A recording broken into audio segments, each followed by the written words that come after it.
પ્રહલાદને પુરી અને હરણાકશે એટલું પૂછ્યું તું પ્રહલાદને, ભણવા જા છો? તો કે હા, આપણા આશ્રમમાં ગુરુદેવ તને શું ભણાવે છે? તો કે કલમ ખડીયો ગાય એમ. તો કે હા બોલજી.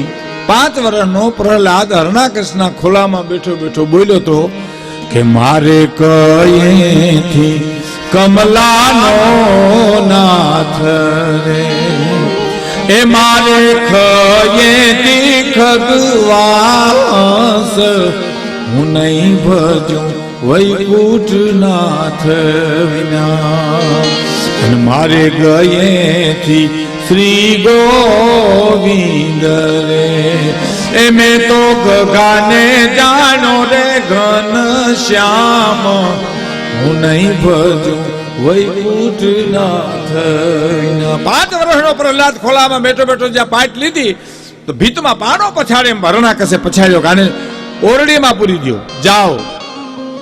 હું નામ મુકાવાના પ્રયત્ન કરું એની આ પાટું લીધી છે. આને ધરણી લઈ ગયા, દાંત કાઢતો હતો સાહેબ પ્રહલાદને ખબર હતી કે આવી ટ્રેનમાં બેહીએ એટલે આવા સ્ટેશન જ આવે.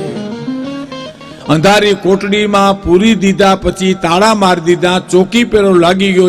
એક દી એક રાત, બીજો દી બીજી રાત, ત્રીજો દી ત્રીજી રાત.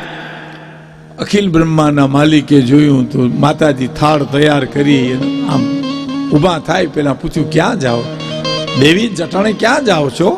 કે મૃત્યુલોકમાં. તો કા મારો દીકરો 3 દી ત્યાં ભૂખ્યો છે ને ખવડાવવા જાઉં છું.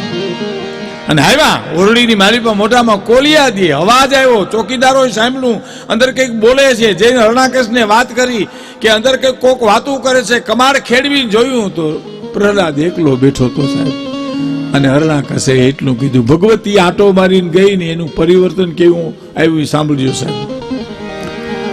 જે હરણાકશે ભીતમાં પાણાને પછાડે એમ પછાડ્યો હતો, એ જ હરણાકશે એટલું પૂછ્યું કે તને કોણ ખવડાવી ગયું બેટા? આટલો વિવેક હોય એનામાં? આ ભક્તિની તાકાત છે સાહેબ. શું કીધું?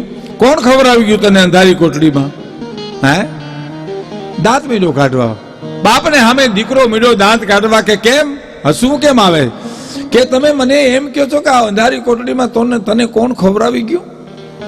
પિતાજી એટલો વિચાર તો કરો.